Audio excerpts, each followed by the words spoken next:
So what I'm going to do today is reflect on 38 years of action research since the publication of The Granite Garden.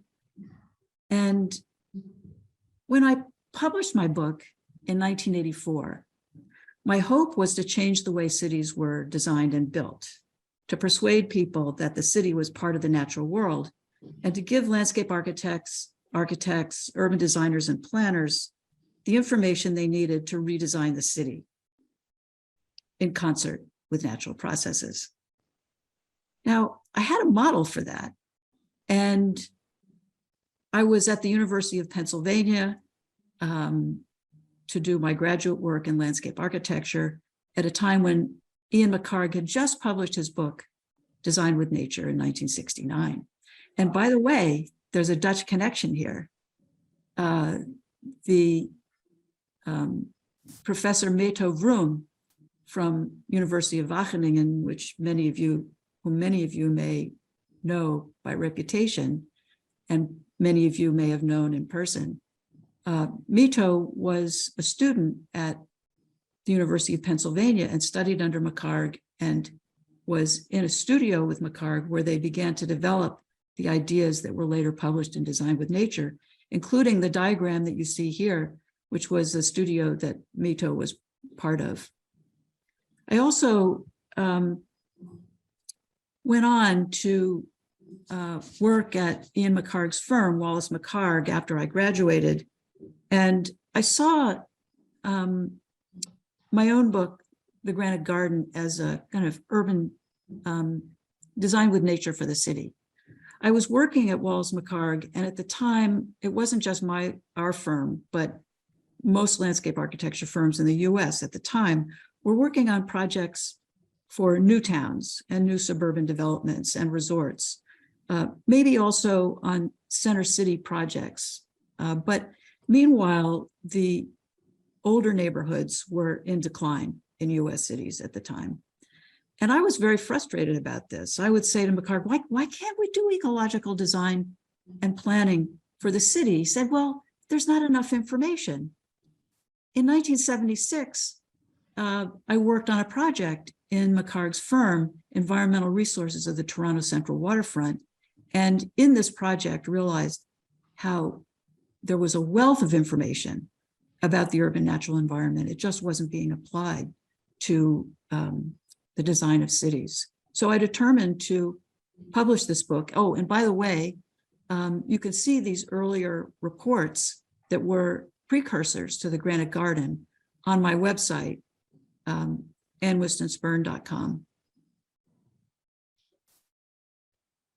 So the Granite Garden is divided into parts: air, earth, water, life, and the urban ecosystem. Each of those parts has two chapters. One chapter that tells all the horror stories of what can happen when cities disregard natural processes in their design. And the second part, chapter in each part, presents the processes that one needs to know in order to design with nature in the city, and also successful cases through history, as well as current cases in the 1980s and 70s and 80s that of cities that had adapted to natural processes. And among them was the city of Delft, by the way. When I looked up in the index, I remembered yesterday, that I had written about some Dutch cities, and I found out Delft was front and center. The Wooner, for example, and also, I don't know if I'm pronouncing it right, Buitenhof, a new housing development in the city that experimented with the wild landscape. And of course, also the section on life, which includes urban plants, discussed the Dutch tradition of designing with wild and native landscapes. So initially, my goal was to create a demand for the kind of work I wanted to do, which was to design with nature in cities. Oh, and I should say that each chapter concluded with a plan for every city. But I was perturbed by one by a common response to the book. People would say to me, oh, I can see how you can apply these ideas to new towns, but what about existing cities that are already built? And this was so frustrating because it was, in fact, to direct people's attention to existing cities that I wrote the book. So in response to that prompt, I decided to look first at, I'm going to tell you about the early research studios that I did on vacant urban land in Boston, and then to the West Philadelphia Landscape Project, which Stefan just mentioned. So the other thing I had to decide after The Granite Garden was published was, do I remain in academics? At this time, I had been working for 5 years in McHarg's firm, and then I moved to Boston and I started teaching at Harvard as an assistant professor. And the book came out, I guess, 4 or 5 years after I'd started teaching. And I had to make a decision. Do I continue to teach and write and do research, or do I open up a practice? And I decided to stay in academia and use my faculty salary and grants to take on the kind of projects for which at the time there was no client and no demand. So I began, since I was in Boston, looking at vacant urban land in inner city neighborhoods of Boston. And at the time, the city had no GIS mapping. They occasionally, every 10 or 15 years, did aerial photographs of the city, but they didn't have a handle on exactly how much vacant land there was.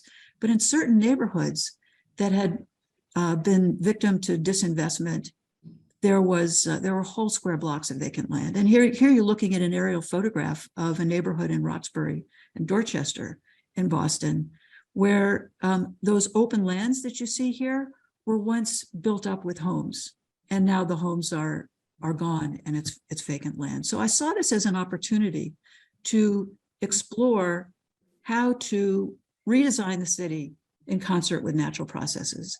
And I decided to do that through action research, as well as through other forms of research. So coming from practice, I knew, and again, I wanted to explore ideas that were not yet possible to explore in landscape architecture practice because there was no client. So action research is an iterative process of action and reflection. You make a design and implement it, and then you see what happens and you reflect on that. You identify a problem, opportunity, or hypothesis. You take an action to resolve, exploit, or explore it. You evaluate and reflect on the result, and then you formulate another action in response, and so on. That's what I mean by iterative. And my research question was how to restore the urban natural environment and rebuild low-income neighborhoods in synergistic ways to create places that are functional, sustainable, meaningful, beautiful, reparative, and just. And my hypothesis was that vacant urban land presented an opportunity. Number one, to restore the urban natural environment. Number two, to reshape and rebuild low-income neighborhoods to meet current needs and desires. And three, to accomplish this community development and environmental restoration in ways that are synergistic.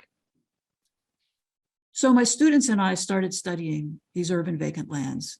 And what I discovered as we started mapping these was certain patterns emerged.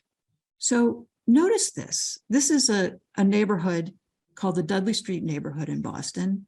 At the time in 1985, it was one of the most devastated poor neighborhoods in Boston. And somewhere around 30% of the land was vacant. That's what I was told. But when we actually started mapping the vacant land, we noticed that it's not evenly distributed. Before I actually went and visited the neighborhood, I imagined that the vacancy was like Swiss cheese, you know, holes all over. I didn't realize that it was going to be whole square blocks and multiple whole square blocks that are joined. And when I looked at this and was out in the field, I realized that the vacant land was concentrated in the valley bottoms. So I went back and looked at historical maps, and sure enough, down in the valley bottom, there was once a stream that formed the boundary between the Dorchester and Roxbury neighborhoods. So at the time, the biggest environmental problem facing Boston was in headline, you know, first page news on the newspaper on a regular basis, was the pollution of Boston Harbor.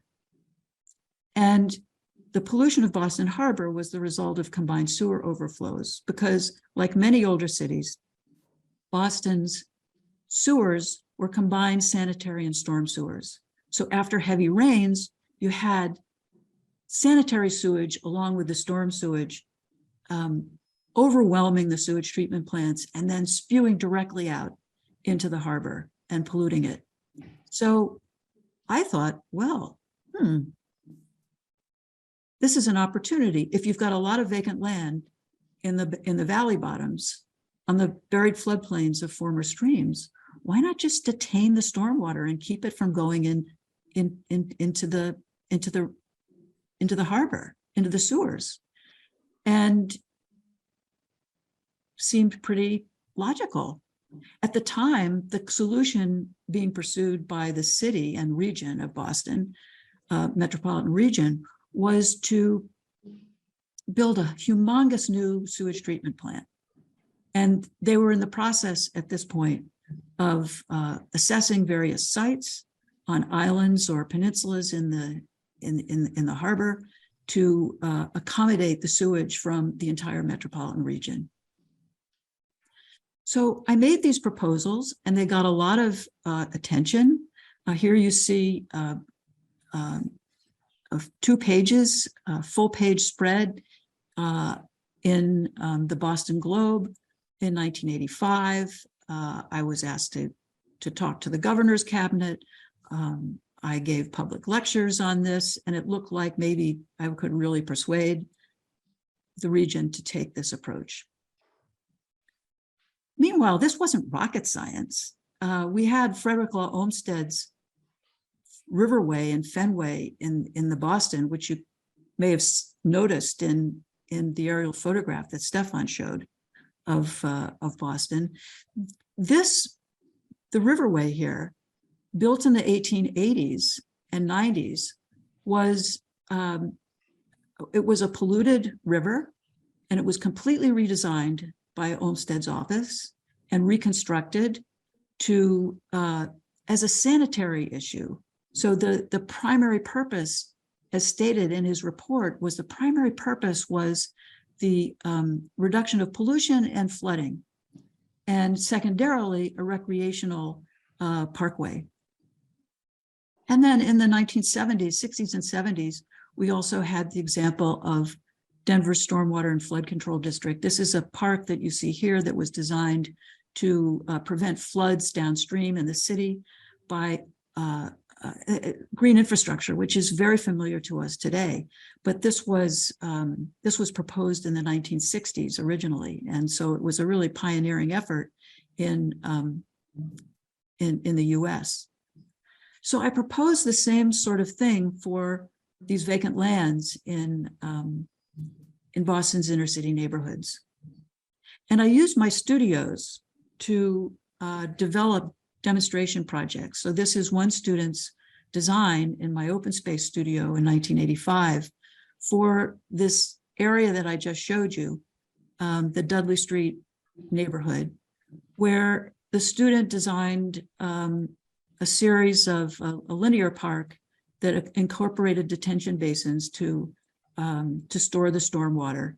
And she did a close-up design of the new affordable housing that was going to be built, and designed a park here that showed how the stormwater could be detained. And when I went back after the plan for new affordable housing had been built, they actually used her design. And they took the original proposal was to build the housing right across the buried floodplain. And here you see it pushed up to the edge and a design for a town common, very much like the one that Alice and Joseph had proposed.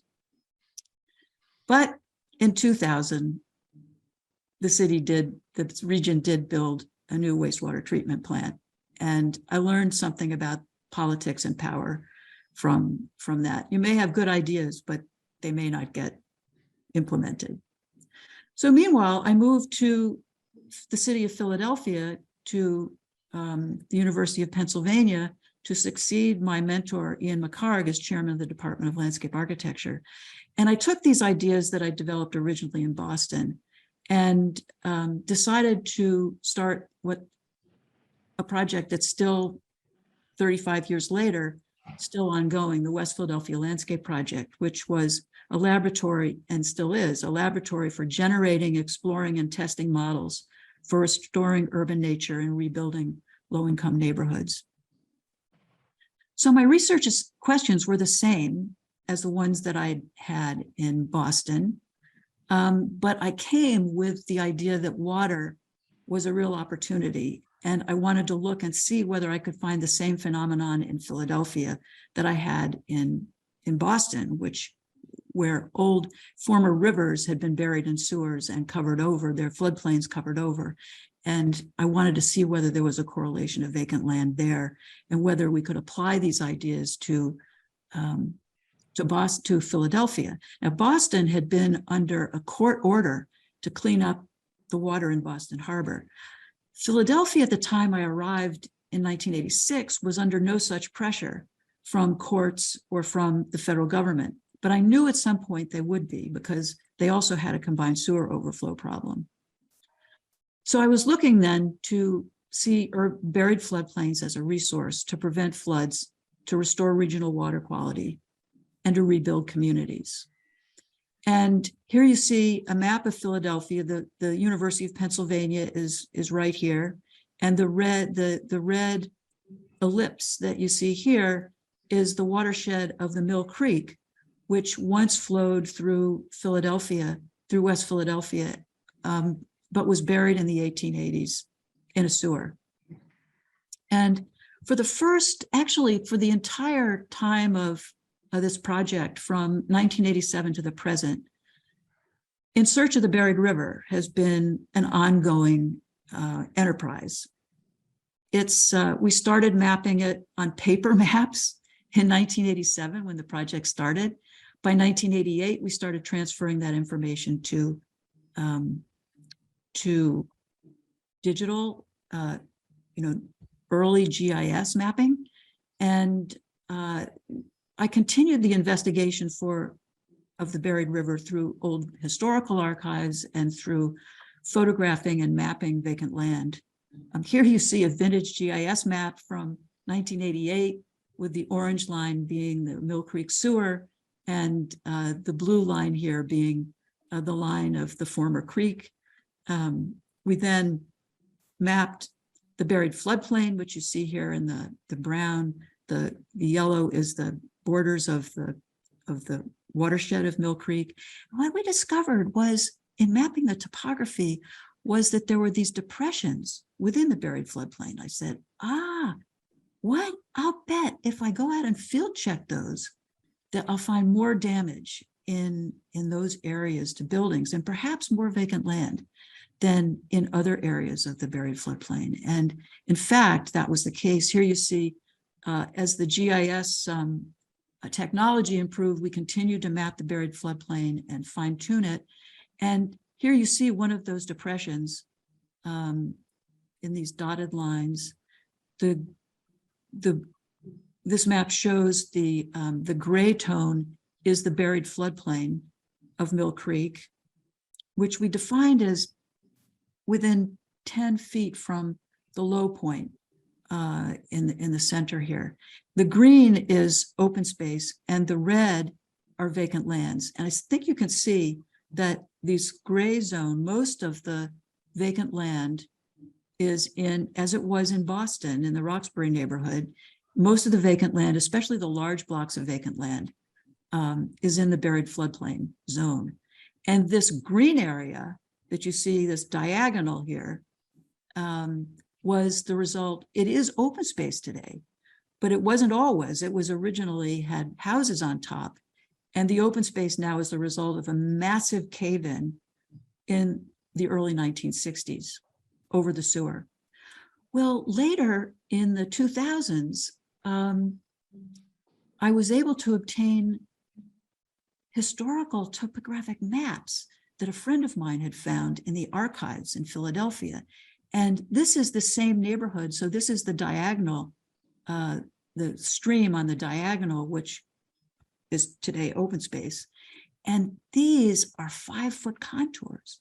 So we were able to go back and digitize these original contours before the land was turned into a suburb, when it was still farms and mills, and then overlay that on current topography in order to discover, and here you have the same area we just saw on that 19th century topography map.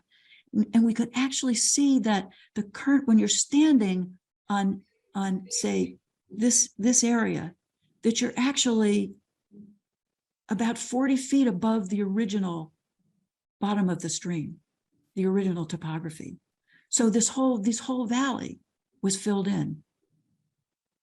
And in our public outreach efforts, we have our West Philadelphia Landscape Project website, which you see here. It's www.wplp.net. This is an interactive map that people can come in and explore and overlay vacant land and various other kinds of data, as well as historical maps. So that's been ongoing throughout the entire 35 years. Meanwhile, the first phase of the project, which I call a framework for action, went from 1987 to 1991 and was funded by a foundation where we designed and built community gardens and also prepared a larger plan for a landscape plan for West Philadelphia. Part of that plan was a proposal for something I called Mill Creek Park, which you see here. And we published a number of reports about vacant land as a resource for shaping urban neighborhoods and the other proposals for the West Philadelphia plan. I'm going to focus, there are many other aspects of the landscape plan, but I want to focus on the Mill Creek and this idea of detaining stormwater in order to reduce sewer overflows. Because what happened, we turned over all this information to the City Planning Commission. They published a plan for West Philadelphia in 1994. The hope was that we would influence their plan, but when it came out, the plan completely ignored issues of the watershed and subsidence in Mill Creek. And to make matters worse, they approved townhouses to be built for first-time homeowners on two large vacant blocks on the buried floodplain of Mill Creek. So what to do? What do you do at this point? I decided to start working with folks in the neighborhood. I'd already been working with community gardeners. But I decided to go into a local school and through the young children to, this was a middle school actually of kids from 12 to 14 years old, to go in and develop a curriculum on the urban watershed and program about how the environmental history of their neighborhood and the social and political history of their neighborhood. And this led then to this phase of the project, which ran from 1994 to 2002, I've titled When Learning is Real, because it was not, the curriculum we developed for the kids was not only making their learning real, but it was also for my own students, whom I challenged to develop ideas for how to detain the stormwater and how you would collect the stormwater to certain vacant lots to detain them. So this was my first online studio in 1996. All the student work was presented on the web. You can still see all the student work. from 1996 and for all the studios after that. They developed a series of projects on revealing urban waters, cultivating the forest, and restoring urban waters. And here's the example of one student's work, which is still online. They're developing, I asked them to develop on a vacant lot next to the school, an outdoor classroom, environmental study area, and detention basin to hold the water, and to look at, here you see on the upper right, to look at how to actually get water off the streets to this vacant lot, to demonstrate to the Philadelphia Water Department that this was an idea that actually could be implemented. And then here, through a series of sections showing how the engineering would work, and a series of perspectives of what the place would actually look like. Meanwhile, another class of mine was going into the classrooms of Salzburger Middle School, which you see here, which had many vacant lots all around the school. And meanwhile, the teachers were taking the kids out to suburban nature centers in order to study nature, when all around them were successional old fields developing on vacant land. So these students in this class went in with primary documents about the river, the buried river, what it was before it was buried, why it was buried, what happened later. The kids studied this, got ideas. We asked them to envision the future of their neighborhood. We also ran a summer program where a community garden that my students and I had been working with since 1987 was a block away from the school. Actually, it's right behind me. You can see the virtual garden there behind me is the same garden where these kids are working in the 1997. The kids built things. They built a pond. They learned web authoring and how to put their ideas on the web. You can still see that work because it's still on the West Philadelphia Landscape Project website. So the work with the children added another research question to my former research question, and that was how to empower youth in this process of restoring the urban natural environment and rebuilding low-income neighborhoods.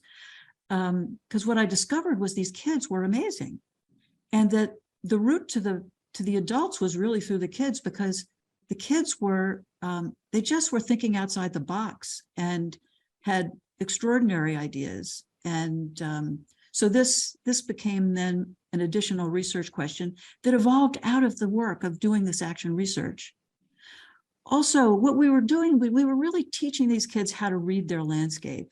So landscape literacy, which involves both understanding the world and transforming it, became foundational to the West Philadelphia Landscape Project, and particularly foundational to working with these children. My book, The Language of Landscape, which was published in 1998, had in every chapter of that book is evidence from the West Philadelphia Landscape Project. It also has many examples from around the world, from Asia, Australia, from Europe, from the US, in many different biomes. But I was testing and generating ideas about the language of landscape in the process of this action research.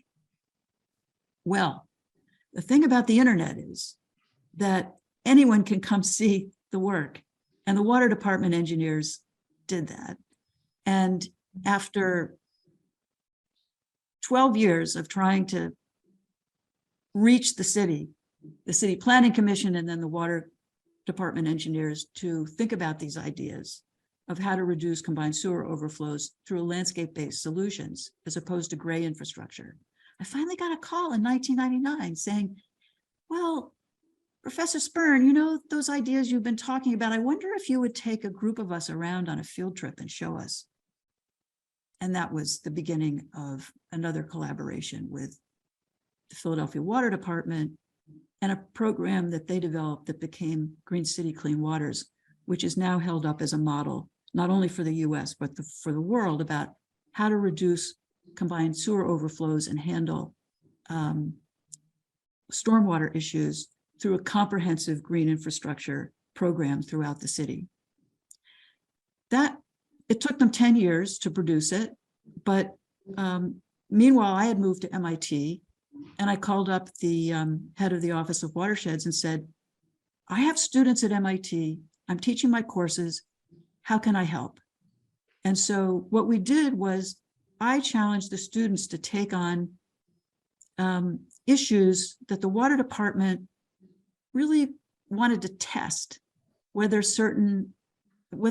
their program would really work in the densest inner city neighborhoods, and also to look at how to involve issues of equity, social equity, racial justice into the work. And so my students took that on, and for a number of years, we did this every year, and then came down to Philadelphia to present the ideas to the water department. And here you see my students presenting the ideas of the course to Mami Hara, who at the time was the chief of staff and deputy commissioner at the Philadelphia Water Department. She and I collaborated on my course in 2015, Ecological Urbanism. She said, you know, what would really be great for us at the Water Department is to look how we can take these ideas and work with schools. And so we developed a focus on Philadelphia green schools in this. And all of my courses, by the way, all the student work is posted online. And here you see in the navigation bar, student projects. You can go back. This is an archive of ideas. You can go back and see the work of students from this year back to 1996. Finally, the final phase of the project, the one we're in now, came out of a community partner that I've been working with for, gosh, over 15 years, Frances Walker. And she brought to me the issue of gentrification and the problem of people losing their homes, homeowners losing their homes, being displaced because of predatory lending, speculation, tangled deeds, and green gentrification was part of this. And so all these years, I'd been working to improve the environmental quality in these low-income neighborhoods. And then on a dime around 2015, speculation took hold in these neighborhoods. And when the water department was coming in to do green infrastructure projects, people in the neighborhoods really weren't interested because they saw it as a sign of the gentrification that was to come and a signal to white folks that the neighborhood was being prepared for them. So the current work my ecological urbanism class is doing is on green gentrification. You can come and see the work of the students. It's at web.mit.edu/nature. So again, this action research is an iterative process of action and reflection. I hope I've conveyed to you how I can start out with a hypothesis, but you start working and things don't work, and you reflect on a failure and it reveals obstacles that you didn't realize were there. So you come back and you formulate another response, and so on and so on and so on and so on. So it's been now for 35 years. And the research questions, though, over the course of the time have remained the same. And the one I added 25 years ago about empowering youth is still one that I'm working on. So you can see all of this if you're curious, want to know more, go to the West Philadelphia Landscape Project website, www.wplp.net. It has everything. It has even the first website that we did in 1996. And the student work from the studio in 1996, 97, 98, 99 in Philly, and then the work of the students continuing at MIT. And all of my writing, my reports, all the writings except my books, because I can't make books available for free because of copyright issues and the publishers. But all of my articles I own the rights to, and they're on, and my reports and research reports are all on my website, www.annewhistonspirn.com. And so I invite you to come and this is a gateway to my activities. It contains links to all my classes also. So all that I've described here and so much more is available on these two websites. Now, reflecting on the past decades of action research, I want to leave you with several thoughts. First of all, it's really, I want to leave you with the important role that universities can play in fostering research into wicked problems that face society. That public agencies and private groups just may not be considering or may, just don't know how to address them.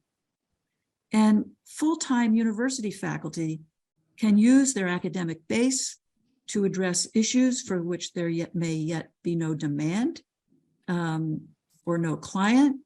And doing so, we can prepare society and public officials to think about unconventional ideas, and at the same time to expand the scope of landscape architecture and design practice. Action research is a way not only, I want to stress this, a way not only of testing ideas, but of generating ideas. To think of design as research and design experiments as ways of testing hypotheses and generating ideas. And finally, I want to leave you with the understanding that cultivating the urban landscape, the granite garden, means the cultivation of people as well as natural systems. For landscape is a mutual shaping of people and place. Thank you.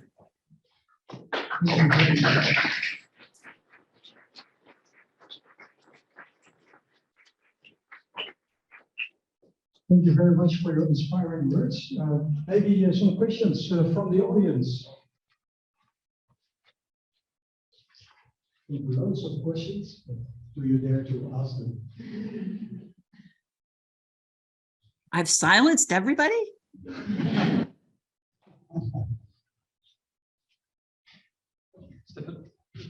Maybe you could just go a little bit in, and you mentioned right at the end the problem of gentrification and the super success of these green projects. What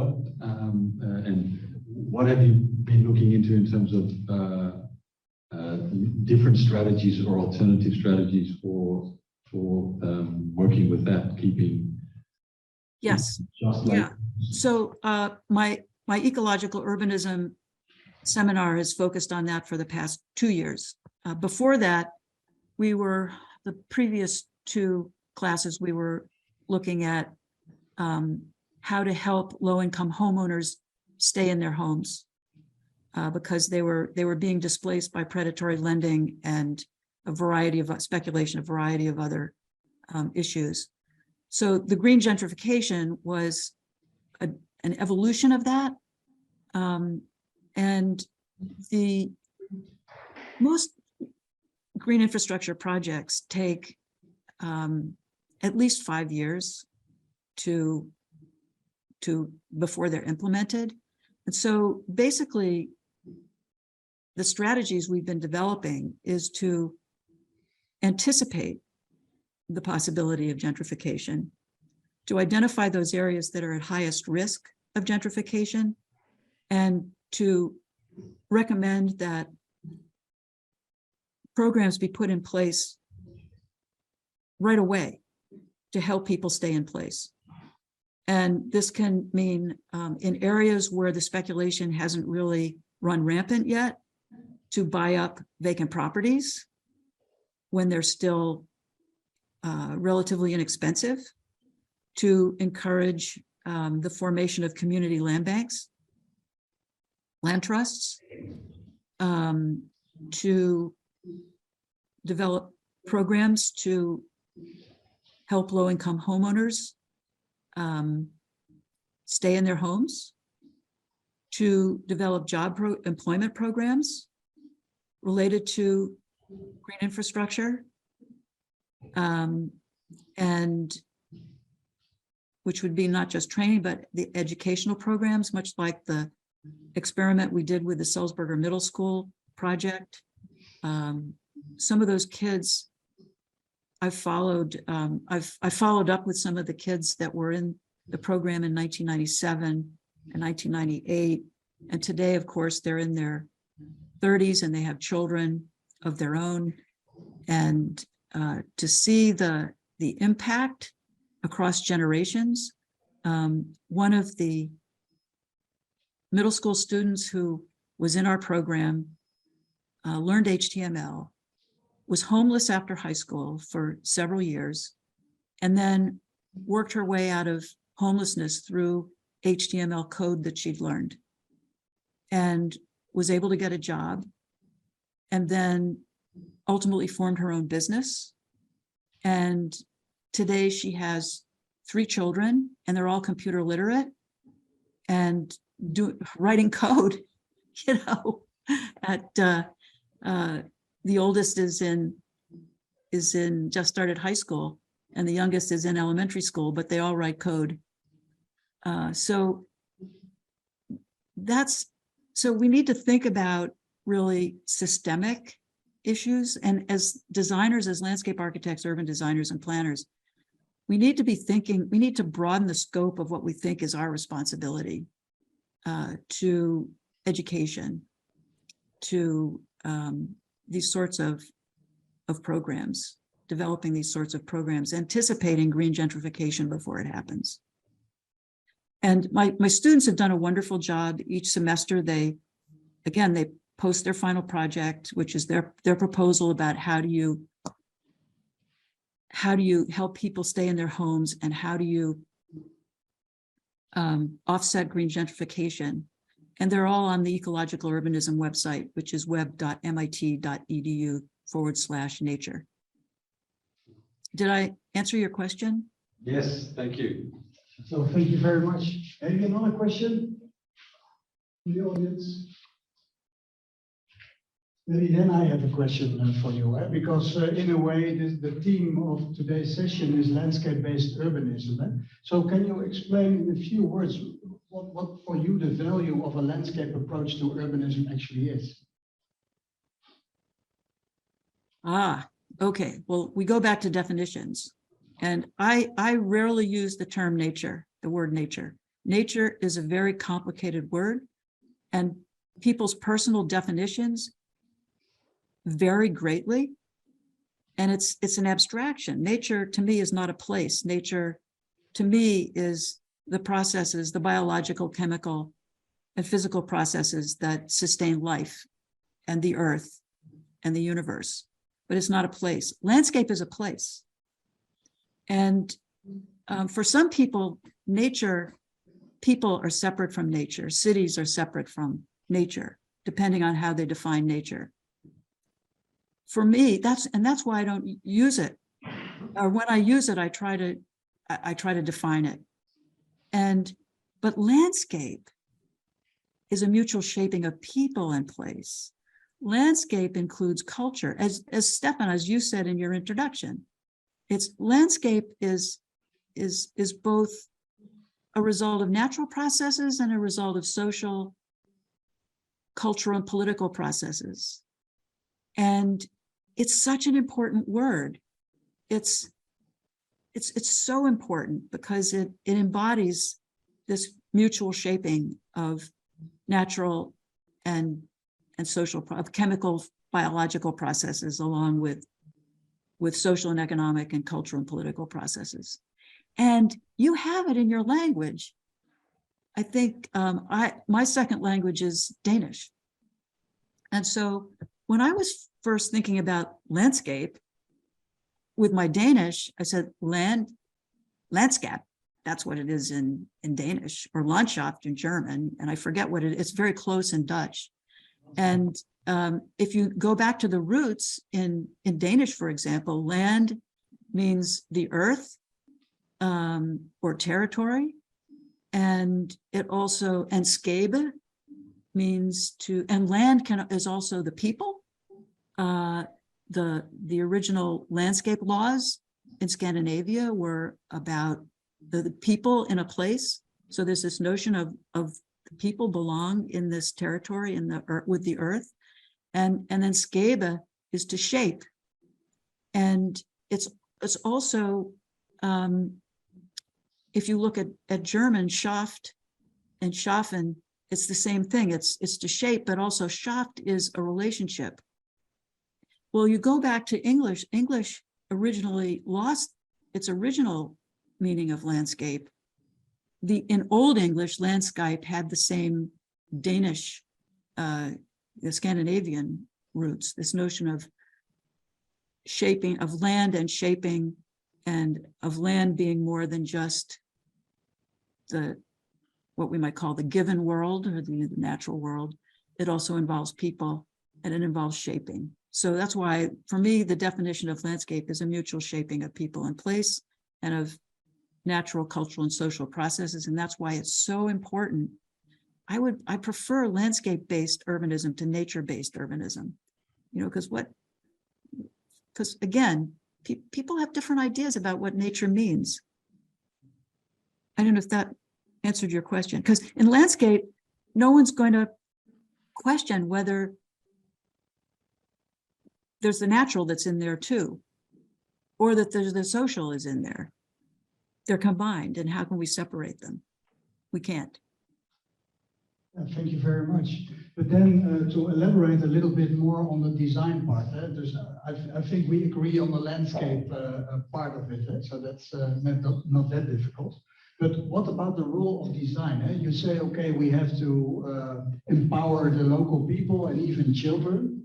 But do we also have a role to play as a landscape architect, as a designer, or as an urban designer, in order to stimulate or to activate, or what's your opinion?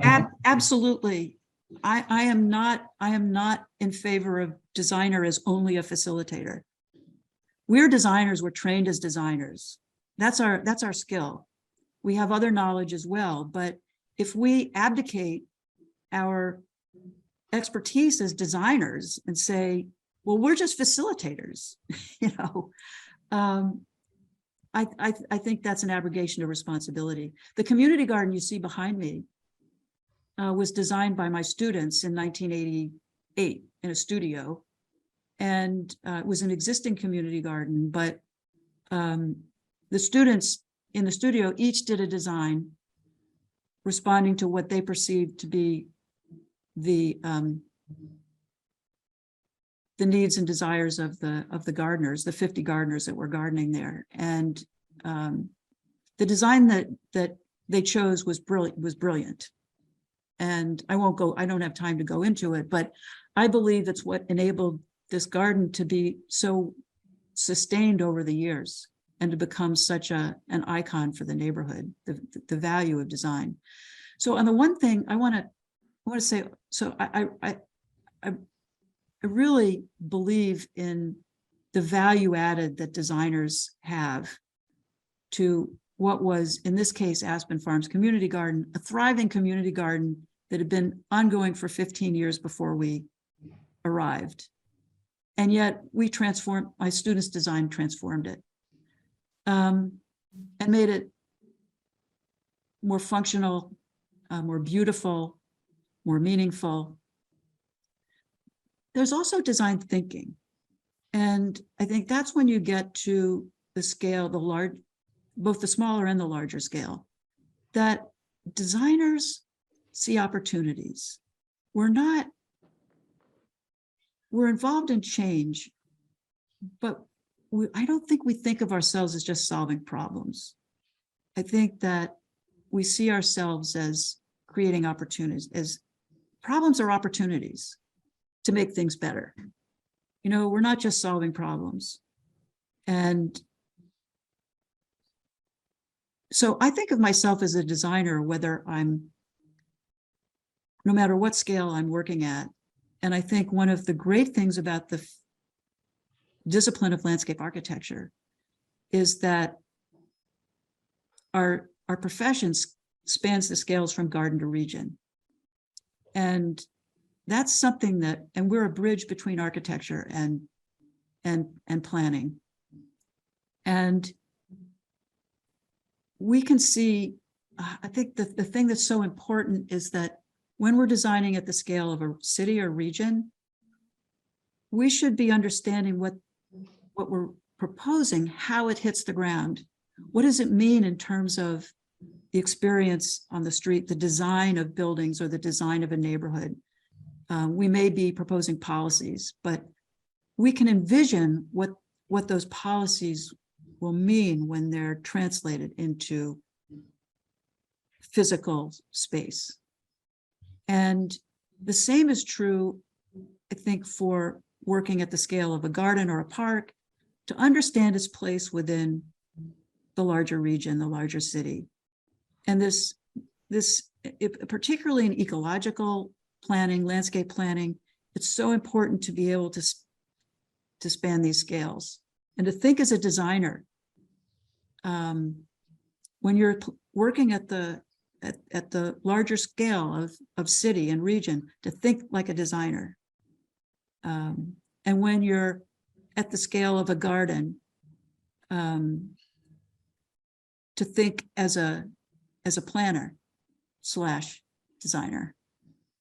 But I am definitely not a fan of, taking a bunch of tokens and having, helping, overseeing people in a group, moving these icons around on a plan, and then just having the designer take that and draw it up.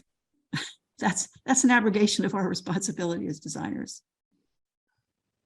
Okay, you made a clear point. Thank you very much, Anne. And yeah, maybe is there still no question from the audience? Yeah, there's one question.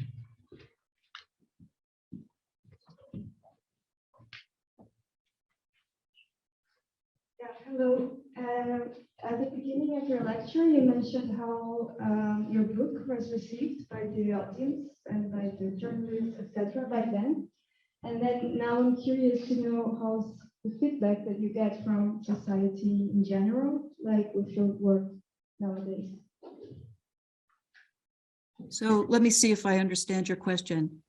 I said that many people had a response of, what about the, the existing cities are already built. But then you said, what is the response of people today to that book or to these ideas? I think that, yeah, this idea is like more broadly. More like to the ideas. Oh, well, the ideas have all been adopted. It takes years. I started these proposals of dealing with combined sewer overflows through detaining stormwater in 1985. And it took till 2009. I mean, it takes decades for to change a culture. But the Granite Garden, when the Granite Garden was published in 1984, there was a lot of scientific work on the natural environment of cities, and there were also, I found, just a rich array of examples of cities, ancient cities, historical cities, current cities that had taken one element or another of the urban natural environment and adapted to it. But to take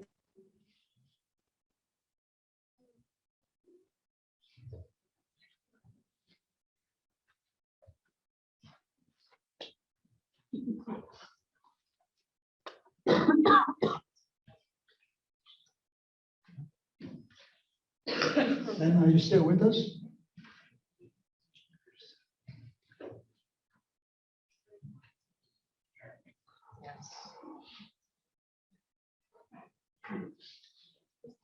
Internet connection from our side. Okay, then let's say, please give her a hand. And, Yeah.